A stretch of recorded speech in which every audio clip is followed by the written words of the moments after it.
E o que deu na cabeça de vocês abrirem uma trading company? Pois é. Obrigado por essa pergunta. Teus e Tons. Sejam muito bem-vindos a mais um podcast do Teus e Tons, podcast que visa aí simplificar a forma como a gente discute o mercado de comércio exterior no Brasil e no mundo. Hoje vamos conhecer mais um dos atores do Comex, as Trading Companies. Comigo tenho 4 especialistas na área para ajudar a gente a entender como funcionam essas tradings. Começar aqui com as apresentações. Na minha esquerda, primeira vez no podcast aqui, Dr. Walter. Te apresenta aí, por gentileza. Arlon, primeiro obrigado pelo convite. Tamo junto. Me chamo Walter Fishborn, sou advogado de formação, tenho 2 empresas que são prestadores de serviços e têm, de certa forma, são envolvidas com comércio internacional, que é a Java, uma importadora, e a Laos Consultoria, que atua na parte de recuperação tributária e aduaneira. E estou aí para contribuir. Bora, vamos nessa. Aqui na minha frente tem o já conhecido Sigmundo. Conta aí quem tu é de novo pela 20ª vez, por favor. Pela 19ª vez. E aí, gente, aqui é o Sig, eu sou PhD em Ciência da Computação, tá escrito aqui no papel porque eu tô colando, entusiasta na área de inovação, e hoje eu vim descobrir o quanto eu vou economizar com uma trading company na minha importação e exportação. Aí sim, ó, já fez um xabá, gostei dessa. Vamos lá. Do lado dele eu tenho a Yara. Yara também estreante aqui, te apresenta, por gentileza.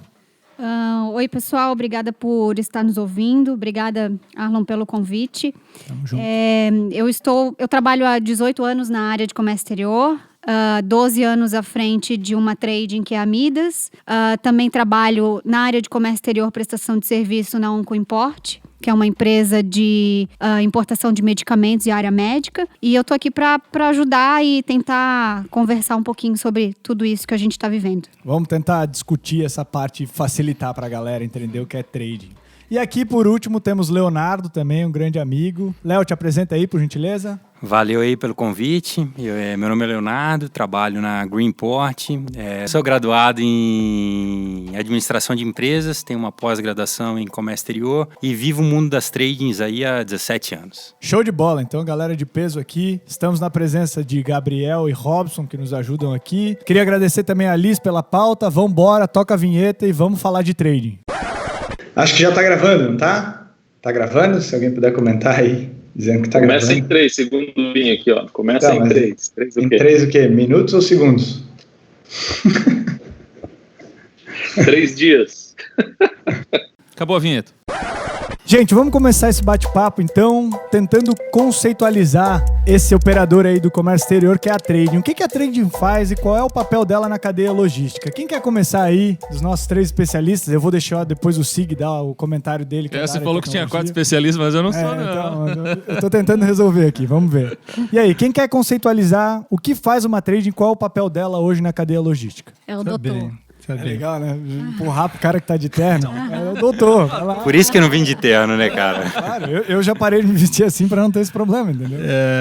Se você for fazer uma pesquisa no site do MDIC, né, Ministério do Desenvolvimento e Economia, você vai identificar que não existe na legislação uma identificação da nomenclatura da Trading Company. O que tem é uma legislação lá de 1972 que definiu que, como Trading Company, uma empresa comercial que tem a capacidade de comprar produtos no mercado interno e exportar esses produtos. Certo. Só que para isso, dentro da legislação, você tinha requisitos específicos, né? Essa empresa teria que ter um capital social mínimo, né? Teria que ser uma empresa SA, uma sociedade anônima, e teria que ter uma certificação específica para poder exportar produtos. Então, lá em 1972, o MDIC definiu como trading companies esse modelo de negócio, né? Então, tecnicamente, trading companies, para a definição, muito embora não tenha o nome na legislação, tinha essa roupagem, vamos assim dizer, né? Agora, é bem diferente da situação do dia a dia e da referência do comércio internacional. Por quê? Porque uma trading company é uma empresa que pode comprar, importar e exportar produtos. Certo. Normalmente, não tem essa definição específica. Não precisa ser uma SA, ela pode ser uma limitada. Eireli. Pode estar no Simples Nacional, no presumido, no real. Precisa precisa só ter a habilitação no radar. E com isso ela consegue importar e exportar produtos. Mas deixa eu perguntar uma coisinha, porque eu também fiz a mesma pesquisa, eu acho que a gente colou do mesmo lugar do site do MDIC. Porque lá diz exatamente isso, que não existe essa definição formal de trading company, existe inclusive uma certa confusão na doutrina dizendo que existe uma outra definição que se chama assim, empresa comercial exportadora, ECE. É a mesma coisa trading company, ECE? Não. Não. Ah, não é? Não, porque uma comercial exportadora é uma empresa normal, que está no real Qualquer ou no empresa. presumido, Exato. uma sociedade anônima ou uma limitada que esteja habilitada no radar e que pode exportar produtos. Qualquer E não é uma empresa trading. hoje pode. Pode não ser uma trading. Exatamente. A trading tem que estar dentro dessa legislação que ele comentou. Entendeu? Aquela de 72. Exatamente. 1248. Isso sim, colei aqui. isso sim é uma trading company no papel, digamos assim. E na verdade hoje, Yara, Léo, na verdade, o que vocês fazem no dia a dia? Qual é o trabalho de vocês? Vamos lá. Cara, hoje na real o que uma trading company faz, ela entrega para o mercado uma visão macro da coisa, né? A gente tem uma visão multidisciplinar e ela acaba envolvendo conhecimentos não só da operação do desembaraço aduaneiro, né? A gente consegue juntar conhecimento tributário, aduaneiro, comercial.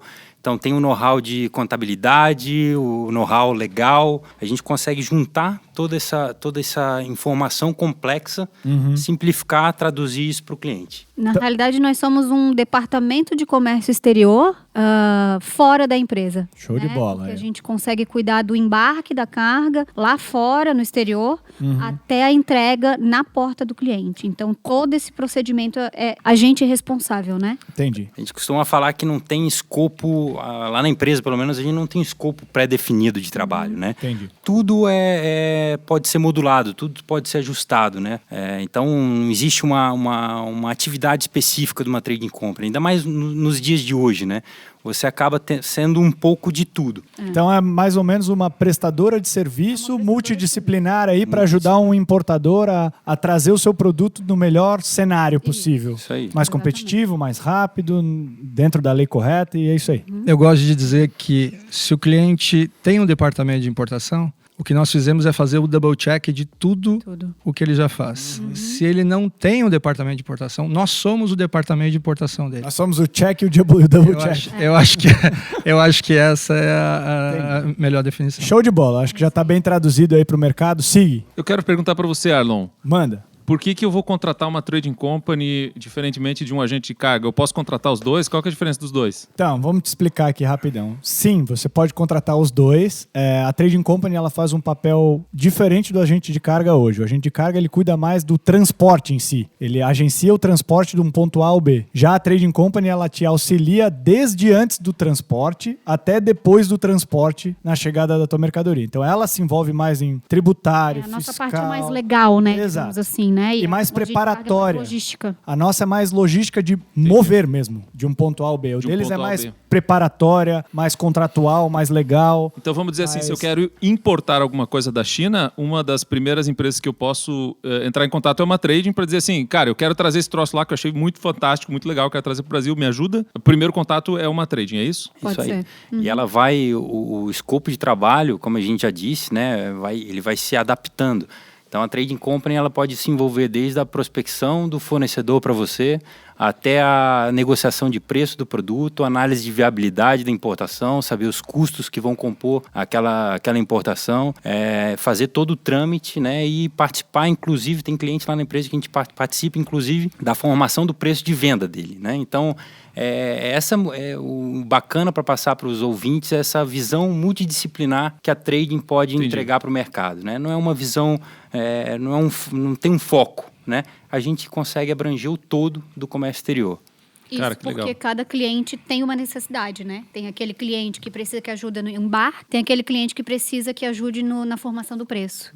Então, por isso que a trading, ela não tem uma receita de bolo para cada um, para todos os clientes iguais, né? Então, cada trade é uma trade e cada cliente é um cliente. Maravilha. E aí vem uma pergunta aqui que a Liz botou que eu acho bem interessante, que a gente sempre começa quando está apresentando os players do mercado, que é quais são as dificuldades e as partes boas aí do dia a dia dessa profissão, de ser de trading. Eu imagino que uma das dificuldades seja essa multidisciplinaridade aí total, né? Vocês têm que ter muita expertise dentro da mesma empresa para conseguir abranger todas as necessidades de comércio exterior dos importadores ou exportadores, enfim. É isso? Tem mais alguma grande dificuldade de vocês? Minha opinião, eu acho que esse não seria o maior problema. Eu acho que a pior parte é a parte tributária. Porque um dia a gente sabe, lê uma coisa e no outro dia tu acorda, ele é diferente, não tem nada a ver, mudou a legislação. Entendi. Então é uma situação que a gente muitas vezes não tem como se precaver, né? E esse ano do ano passado para cá, né, a gente tem passado por várias mudanças, várias legislações.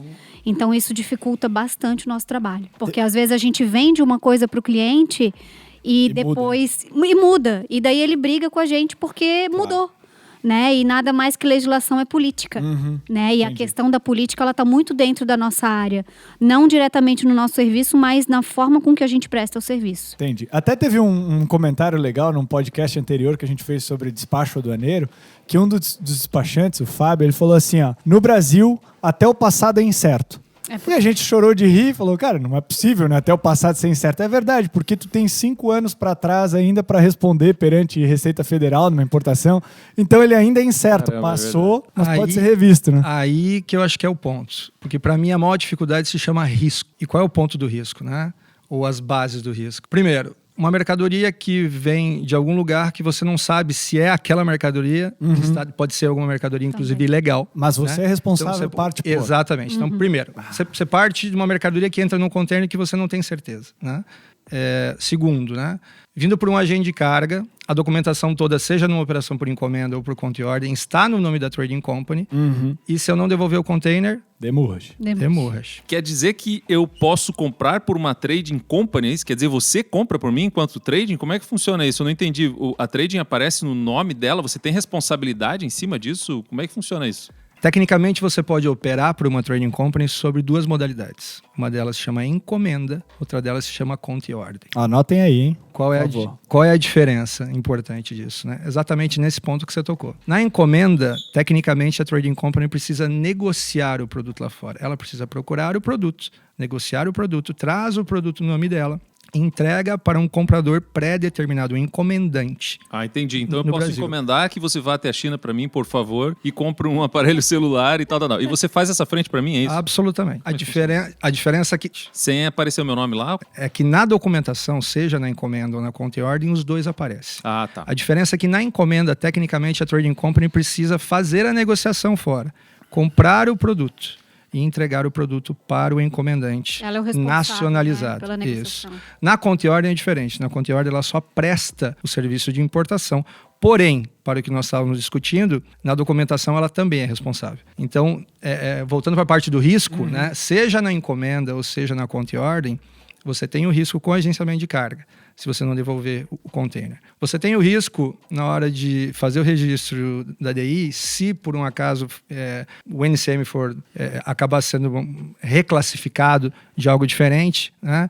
Então você tem o risco, muito embora seja do cliente, mas está no nome da Trading Company também. Se você deslocar o produto para um armazém para desembaraçar depois e o cliente, por alguma razão, não puder desembaraçar a carga, o registro fica no nome da Trading Company. Então, Você tem responsabilidade em cima disso então também. quando você fala na maior Sabe quando dificuldade... emitem o boleto? Não. O boleto vai para trade, entendeu? Quando emite o boleto de qualquer coisa, vai para trade. Por exemplo, passa por um canal, passa por uma inspeção da Receita Federal e constata-se alguma fraude, alguma situação, quem vai ser chamado na Polícia Federal e na Receita Federal para responder sobre essa carga, além do cliente, somos nós. E o que deu na cabeça de vocês abrirem uma trading company? Pois é. Muito boa essa pergunta, tio. Daí, Cara, porra, só risco, cara. Porra. Por quê, né? Eu já me fiz essa pergunta A gente várias gosta vezes, de cara. É porque eles vivem num limite. fortes emoções. Fortes Eu emoções. adoro, velho. Eles gostam de no limite. É isso, fortes cara, é emoções. isso. Léo, riscos, Léo. Como é que tá pra vocês lá? O que tu acha que é o principal risco aí, as principais dificuldades da trading? Não, dificuldades, assim, voltando para a pergunta inicial, né? Eu acho que dificuldades e os pontos positivos, eles andam muito juntos, né? Eu volto pro que a gente comentou anteriormente, que eu vejo, assim, a maior dificuldade realmente é a questão, essa visão do todo, essa visão multidisciplinar.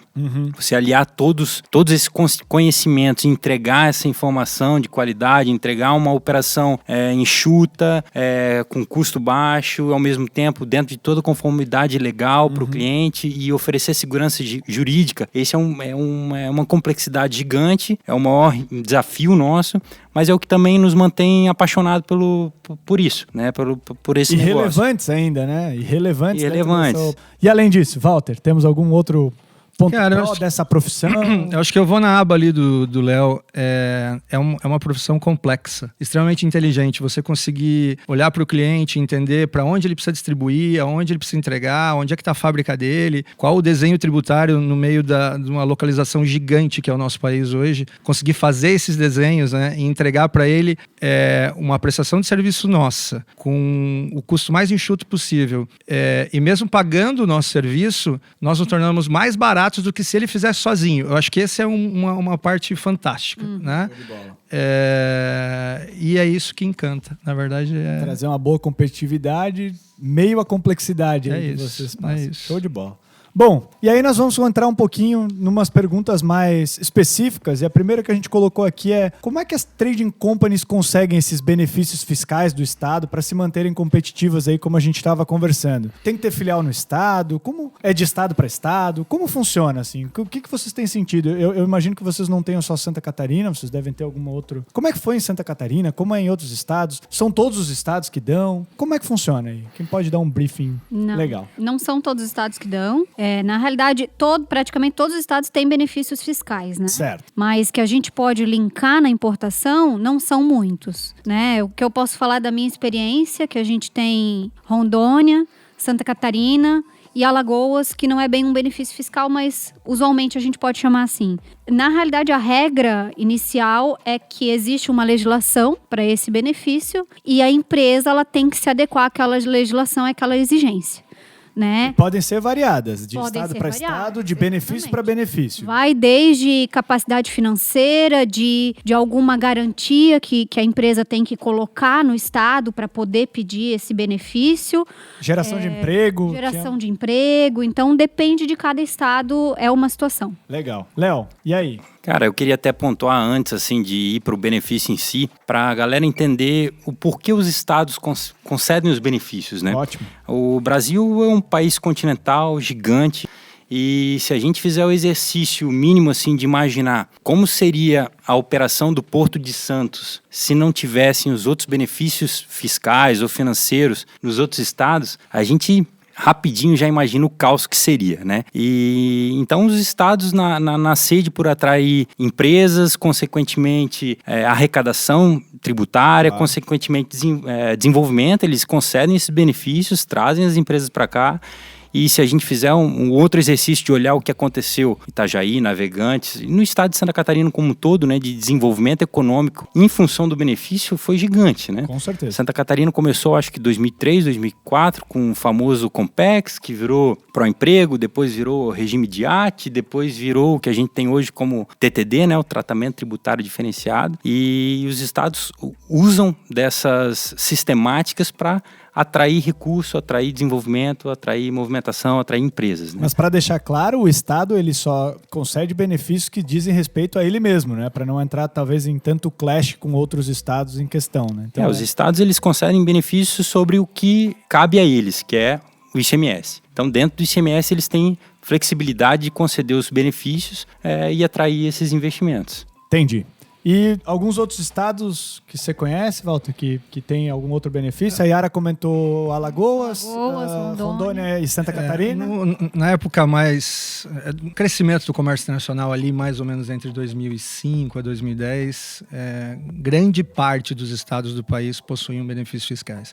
Na verdade, benefícios fiscais de importação não são todos, mas hoje dá para citar os mais comuns: Pernambuco, Alagoas, Rondônia. Os de relevância, né? O mais antigo, que é da tua Santo, terra, né? lá. E a rigor, todos esses benefícios, eles começam, na grande maioria, com um projeto, né? Entendi. Então, você precisa protocolizar um pedido, normalmente nas secretarias de Fazenda ou de Desenvolvimento dos Estados, contando a história da sua empresa, contando perspectiva de faturamento, contratação de O que ela está esperando ouvir, né? No fim das Isso, contas, isso. né? Contando a Ela vai história arrecadar, e qual é a pretensão para os próximos anos. Então, basicamente, todos os benefícios começam assim, né? Entendi.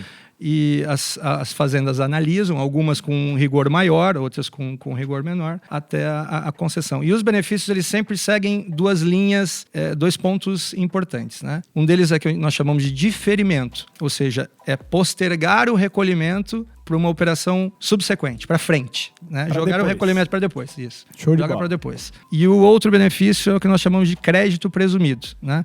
Facilitando, é um presente.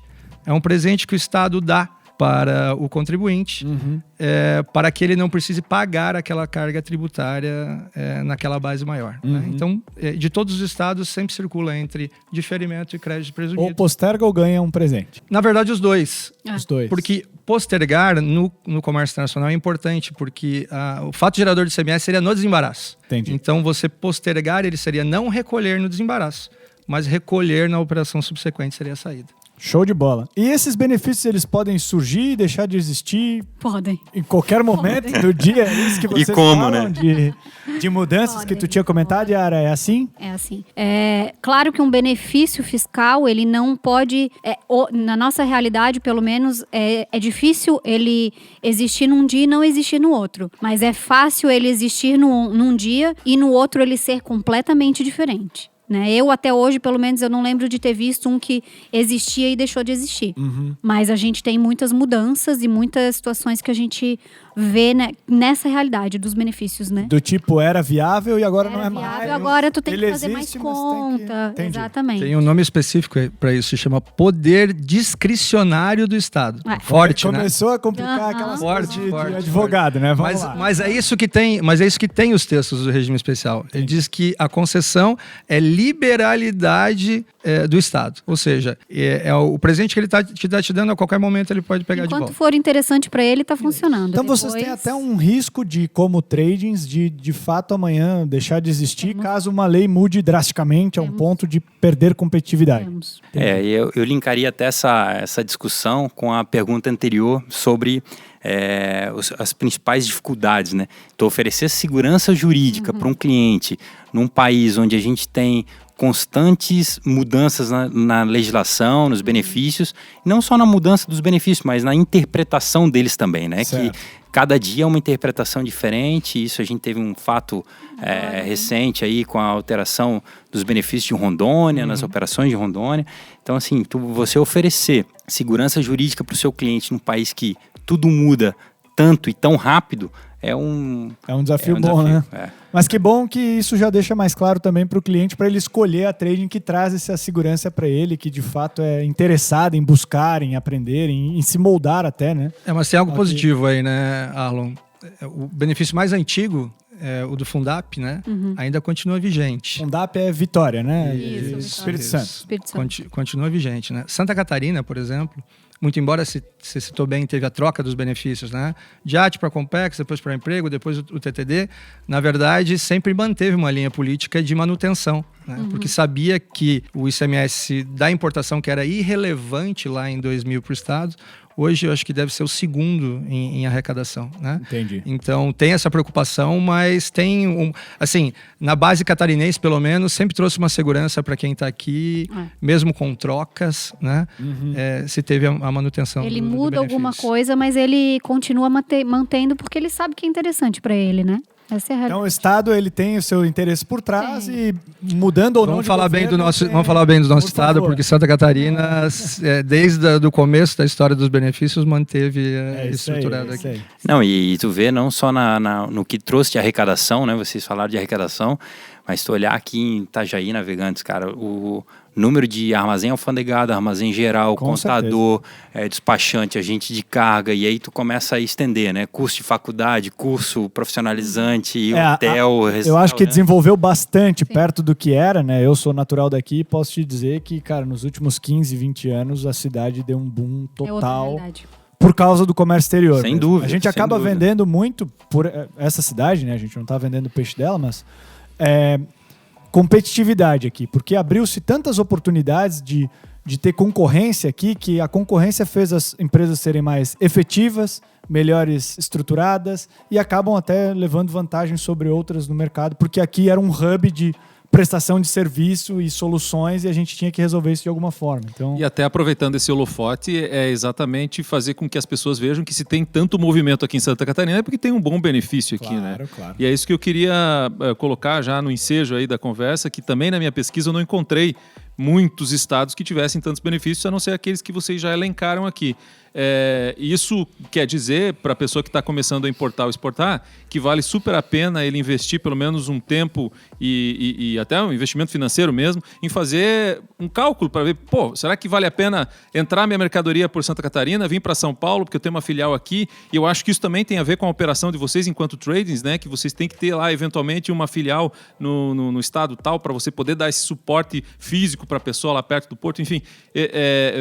Volto a dizer, eu acho que é importante oportunizar esse holofote para outras pessoas que estão nos ouvindo fora do nosso estado, muito embora todos nós sejamos daqui de Santa Catarina, para que diga assim, cara, Santa Catarina tem muita oportunidade, venha dar uma investigada, porque eu dei uma olhadinha aqui de 0,6 variando a 2,6% ICMS, é muito dinheiro. Isso pode ser o lucro que você tem em cima do seu produto. Então, vale super a pena você investigar antes de começar um processo de importação e exportação. E aí está o nosso desafio, tá, Sig? Até como produtora de conteúdo, como a Teus e Tons, é tentar instigar esse mercado a se profissionalizar, a ir atrás do melhor, a ouvir todas as opções e tomar a sua decisão, né? Nós temos ainda muita gente que não ouve todas elas. A primeira é a verdade absoluta e vida que segue. E quando ela descobre, às vezes é tarde demais, ou às vezes são muitos reais perdidos ou deixados de serem economizados. Então, precisa-se, para esses profissionais que nos ouvem, se questionar se essa é a minha melhor operação, se eu tenho uma outra opção, se tem uma estrutura melhor e se capacitar. O que o Léo falou, eu concordo muito, mas não só na área da trading, é no comércio exterior geral. Assim. Nós temos que ser multidisciplinares, não tem mais opção para nós. A nossa área envolve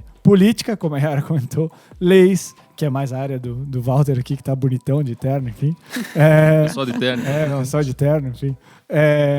Tu também tem que saber sobre comércio internacional, né? Até como tá a relação do Brasil com aquele país e que tipo de sanções tem, que tipo de documentos precisa.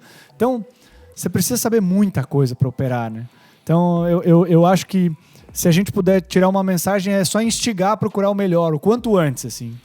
Te prepara para a importação, porque é um caminho complexo aqui no Brasil e precisa saber, e precisa ter-se informação. E até assim, do tipo, eu querendo importar ou exportar, eu posso ligar para vocês e a gente fazer uma cotação de como é que ficaria isso? É possível fazer? Porque eu acho que é um passo muito importante, né? Você fazer em company e você pegar uma empresa que já tem uma experiência, acho que é uma diferença bem grande, né? Dá para fazer isso? Dá para ligar para vocês e perguntar quanto custa para trazer o produto X para cá? Dá. Esse é o nosso dia a dia. É o nosso dia a dia, né? É o primeiro passo. É o primeiro passo do nosso serviço, é esse. É simular. Simular quanto que vai chegar a tua importação no Brasil. E às vezes até por quanto que tu vai conseguir vender. Legal, show. Show de bola. Bom, legal, então a gente já deu uma entendida nisso e a pergunta que fica é: quais são esses benefícios que a gente está falando aí desses estados? O que as tradings podem gerar de benefícios para quem contrata os serviços delas aí? Quais são os mais comuns? Eu acho que cada estado tem o seu, enfim.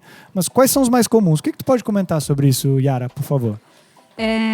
Na realidade, são vários os benefícios, né? A gente pode estar falando só do ICMS, como a gente falou agora. Só que além só do ICMS, a gente pode falar também de tudo que a trading consegue agregar.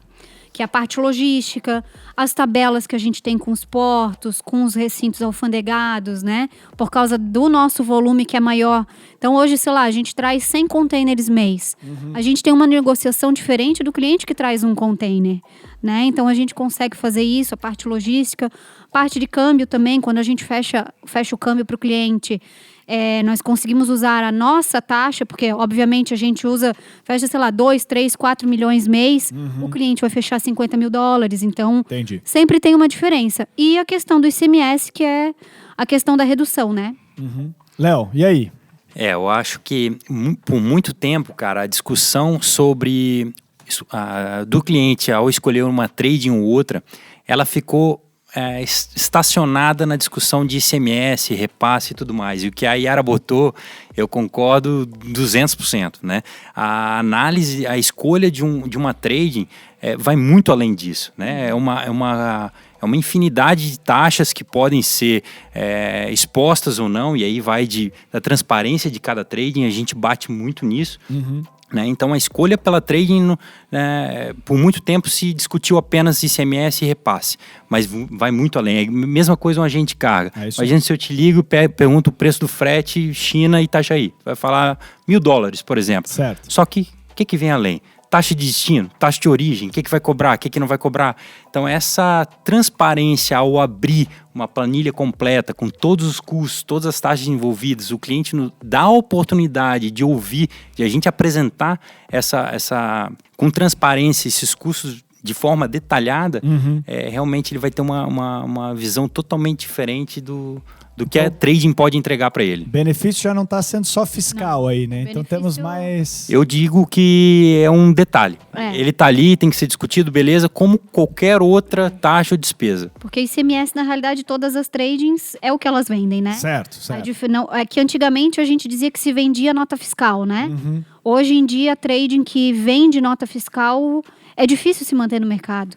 Então, por isso que é o que o pessoal estava falando. A gente tem que trabalhar na logística inteira para justificar o cliente trazer com a gente. Entendi. Né?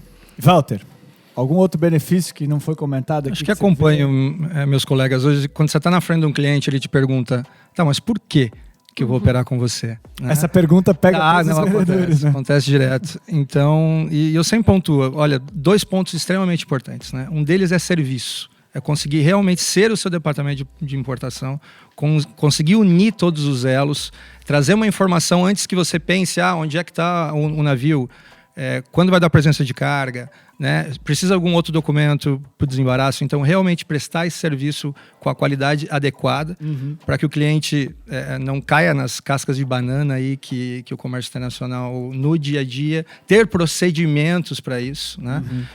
Com órgãos anuentes e tudo mais. Então esse é um ponto extremamente importante, eu acho que a gente agrega demais nessa linha.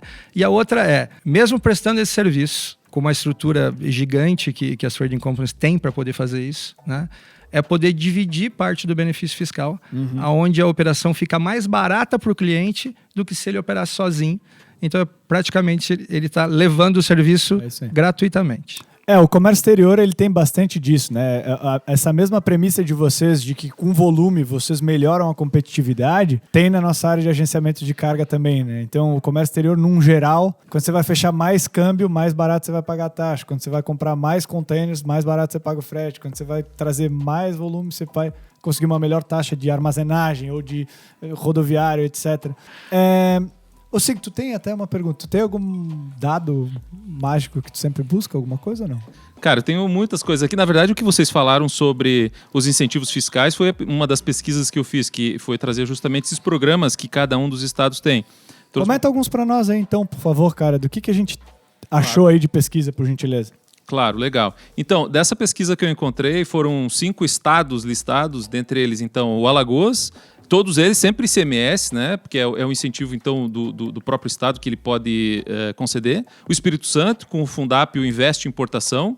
Esse é um dos mais antigos, pelo que eu pude perceber aqui da nossa conversa também. O Pernambuco, que tem 2 programas, que é o PEAP, Programa de Estímulo à Atividade Portuária do Estado do Pernambuco, e o PRODEP. Acho que é isso aí, né? Isso mesmo. Desculpe meu sotaque no interior, faz PRODEP.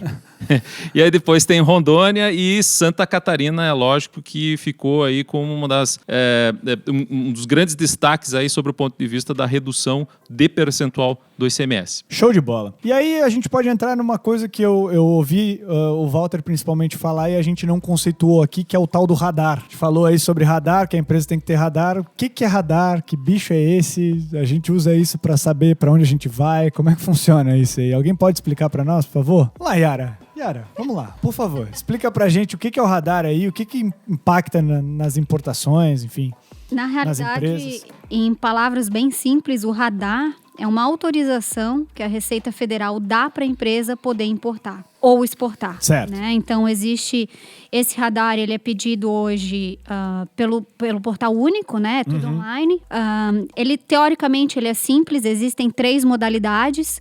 E isso serve nada mais, nada menos do que para ver a capacidade financeira que a empresa possui para importar. É um cuidado que a Receita tem, então. Exatamente, porque não adianta também tu dizer assim, vou comprar um container de ferramentas, vai dar $80 mil. Vezes 5 aí, a gente está falando quase em R$500 mil com um valor de nacionalização.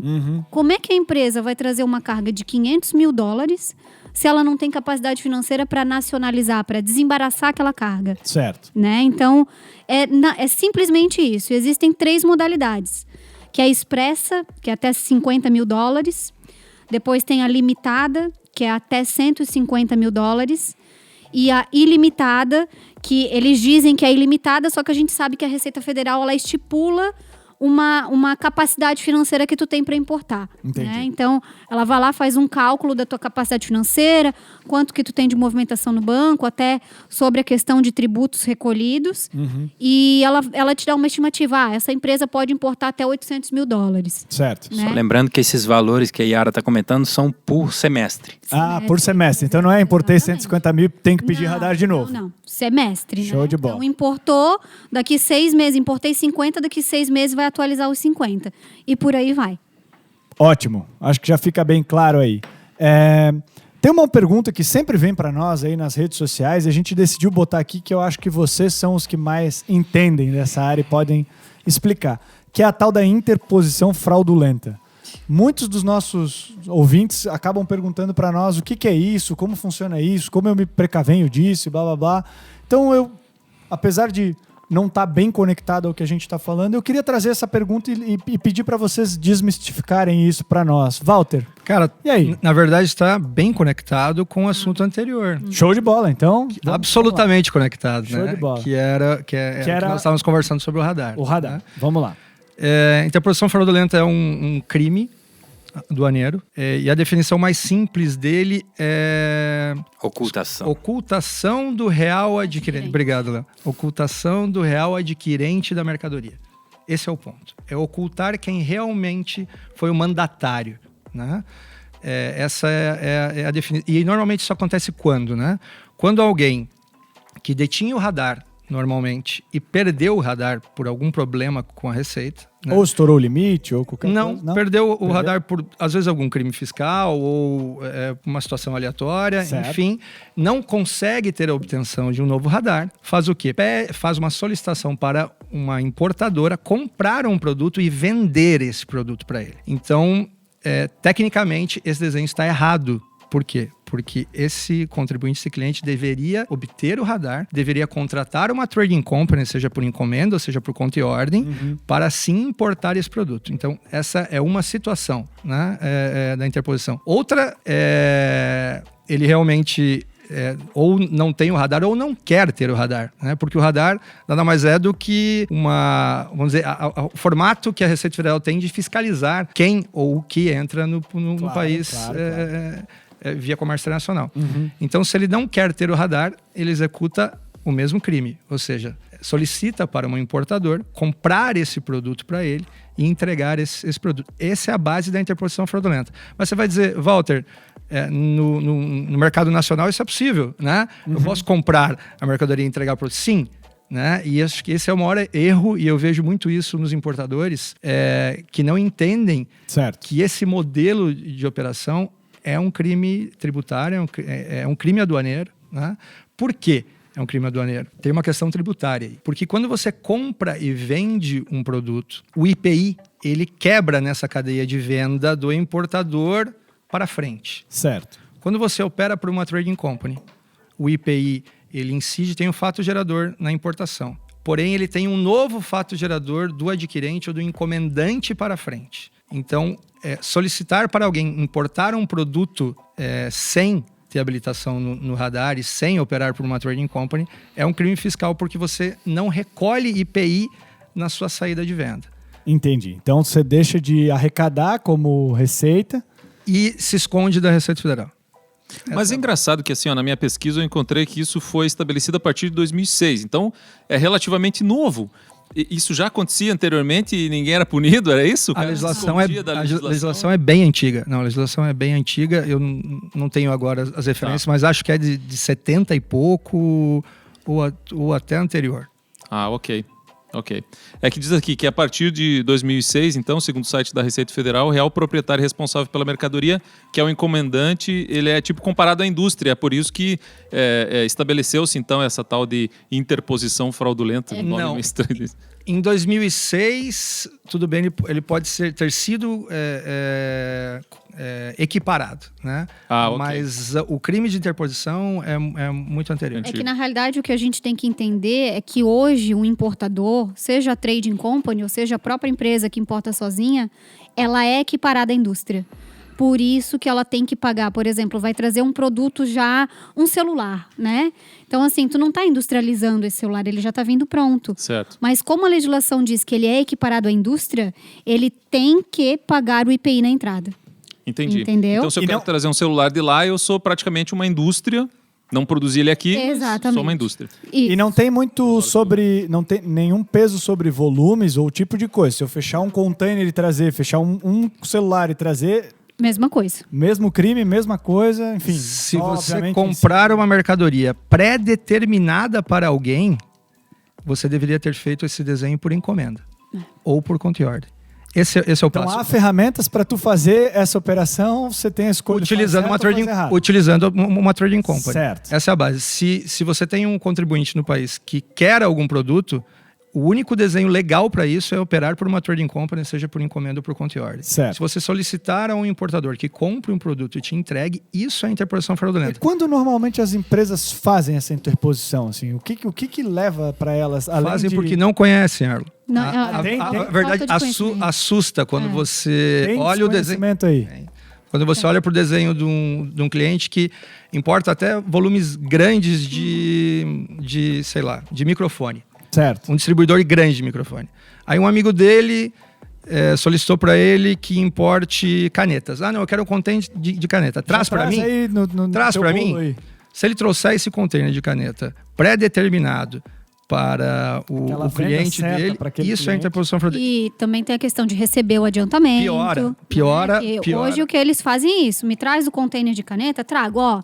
Tá aqui o valor, quanto é que vai dar? Ah, vai dar 100 mil reais o container, com tudo. Certo. Então tá, pega aqui 100 mil reais e eu vou lá como trade ou como importador e trago.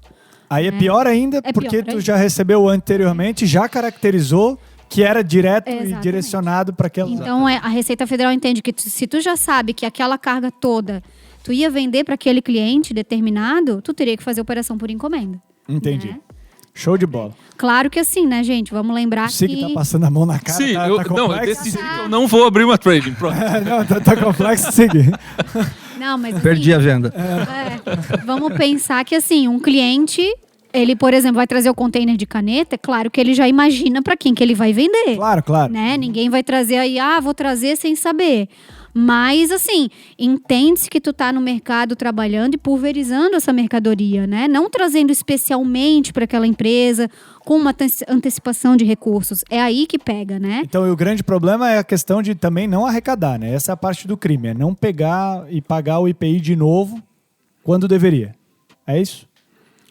O ponto é, se você operar por uma trading company no modelo adequado, você paga o IPI no formato adequado. Ou seja, paga na trading company e paga na sua saída de venda. Se você solicitar alguém que compre e entregue para você, você paga menos imposto. Certo. Eu acho que a mensagem que pode deixar para a galera que está ouvindo, cara, é o seguinte. Para de fazer cagada. Se chegarem com uma proposta para você, tá? Você não tem radar, quer operar no comércio exterior, importar ou exportar, e alguém te propôs contratar uma trading para fazer isso, sendo que você não tem radar, é furada, chuta que é macumba, não vai para frente. Show de bola. Então já ficou mais fácil de entender. Deixa eu voltar no negocinho do radar, e que eu acho que tem a ver com isso aqui também. Vendo alguns vídeos para me preparar aqui, né, porque você sabe que eu não sou da área, então eu tenho que ficar estudando antes.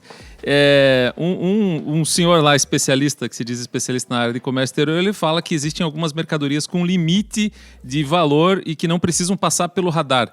Existe algum valor de mercadoria do tipo, eu comprei um pacotinho que está vindo lá da Europa, blá, blá, blá. Preciso fazer radar para esse pacotinho também? Como é que tá a legislação? 3 mil? Vocês sabem disso? Né? Quando traz por correio expresso, né? Não lembro do valor. Quando importa por DHL, TNT, FedEx, que a gente chama de correio expresso, tu tem um limite para até $3.000. Ah, ok.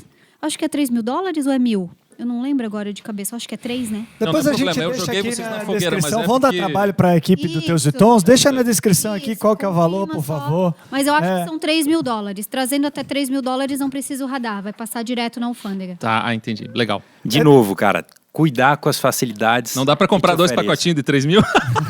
Pois é. Aí o cara começa a achar... Não, aí tu traz um chega no Brasil e passa pela alfândega num dia, Sim. e o outro chega no outro. Com certeza a Receita Federal vai pegar. Melhor procurar uma trading e não comprar uma. Sim, senhor. Ficou bom isso, né? Gente, vamos lá. Pra gente caminhar, e já que estamos falando bastante aí sobre as informações, até a parte criminal aí que pode acontecer, o que o cliente deve observar para escolher uma melhor trading para o negócio dele? Assim? O que ele pode questionar ao certo para as tradings? Porque, assim, todo mundo quer vender ouro, né? E mostra tudo de bom que tem a oferecer. Mas como ele sabe se ele está caindo numa enrascada ou não? Que perguntas que um cliente pode fazer? Boa pergunta. Pode pensar assim, pode falar. Vamos lá, Léo. Eu acho que não vamos especificar na escolha de uma trading, né? Eu gosto de trazer essa análise para a escolha de qualquer parceiro comercial, seja um cliente, um prestador de serviço, um fornecedor, um colaborador, enfim, né? Qualquer pessoa. Os princípios têm que estar alinhados ali, né? A partir do momento que tu alinhou os princípios, tu tá contratando um fornecedor ou pegando um cliente novo que os princípios estão alinhados, isso serve para qualquer coisa. Quando você vai para trading em específico, tem que analisar com muito cuidado a transparência com que ela está te entregando as informações, a transparência com que ela lida com tudo, né? A forma como ela lida com informação, o que ela te entrega de informação, como ela lida com informação, que informação no comércio exterior já foi falado aqui, é um dos grandes vilões, né? Então, se a trading tem um cuidado especial no trato da informação, provavelmente tu vai ter uma trading diferenciada trabalhando para ti. Show de bola, Walter. Concordo com o Léo. Acho que a parte mais importante é olhar procedimentos, né? Se ela tem os procedimentos, checklist de como fazer, que momento fazer, o que precisa verificar, que legislação precisa olhar. Precisa sim checar a legislação hoje, mesmo que você tenha lido ontem, claro, porque ela pode mudar. Passado é incerto, né? A gente ouviu isso. Exatamente. Então ter esse checklist de procedimentos, saber se ela conhece muito bem do benefício fiscal que ela está aplicando, para não gerar nenhum passivo, né? A aplicação do benefício é extremamente importante. É informação, cara. Não só o benefício, né, Walter? A gente viu também no passado o questionamento de alguns estados sobre as obrigações acessórias, né? Muitas tradings, elas acabam focando apenas na obrigação principal ali, né? Que para o estado é você recolher o tributo. Só que não é só isso. Tem uma série de outras planilhas. Teria que gerar o emprego, fazer outras coisas, é isso que você está falando? As contrapartidas, né? Se você botou um projeto no estado para conseguir o benefício, o estado tem o direito de cobrar por aquele projeto que você apresentou. E que, diga-se de passagem, a maioria dos estados dão benefício por causa disso, inclusive, né? É trazer emprego para o estado ou manter, de alguma forma, o dinheiro lá dentro. Né? Girar a economia. Até por isso o nosso benefício chamava-se Pró-Emprego. Né? O benefício era para gerar empregos, né? Então, como que ela está tratando essas obrigações acessórias, né? Então, se hoje eu fosse começar do zero, contratar uma trading, primeiro pediria certidão negativa de débito federal, estadual, municipal, questionaria como estão tratando as obrigações acessórias para eu ter segurança que minha operação não vai ser afetada em custos por um descaso da trading. Pediu algumas referências também, né, de alguns clientes também que é interessante. Falar com quem já trabalha com essa trading também é interessante.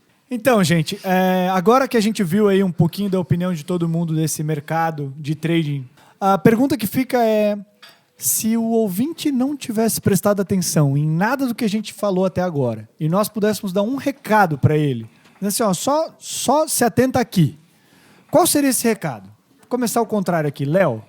Qual seria esse recado para ele? Cuide da empresa que você está contratando, da mesma forma como da trading que você está contratando, da mesma forma como você cuida do contador e de qualquer outro prestador de serviço, né?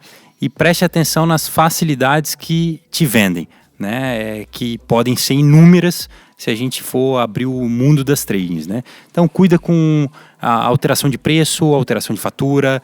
Todas essas facilidades podem te gerar um prejuízo grande, são fraudes e você vai ter prejuízo na operação. Show de bola. Yara, por favor. Na minha opinião, quando se fala de trading, não se pode só falar de CMS. Eu acho que a trading, como a gente comentou, é um conjunto de serviços. O ICMS é importante, mas às vezes numa análise de custos de uma operação própria, uma operação com conta e ordem, pegando o todo do custo da operação, muitas vezes a operação com a trade vai se tornar mais atraente do que trabalhar sozinho. Show de bola. Sigmundo Preisler, o que você leva, o que você deixa de mensagem aqui para o nosso ouvinte? Legal. Primeiro que a trading é a empresa que vai te ajudar do processo A a B. Então é a primeira que você deve consultar quando você quer fazer um processo de importação e exportação. Depois, não é só imposto, é mais do que isso. Tem um cabedal de outros serviços que ela pode te prestar. Terceiro, não abra uma trading. Gostei desse negócio. Ele tá levantando a bandeira contra o risco. Gostei. Não, é que eu quero promover vocês aqui. Claro, que já estão no mercado e vão rodar bem aí. Walter, e aí?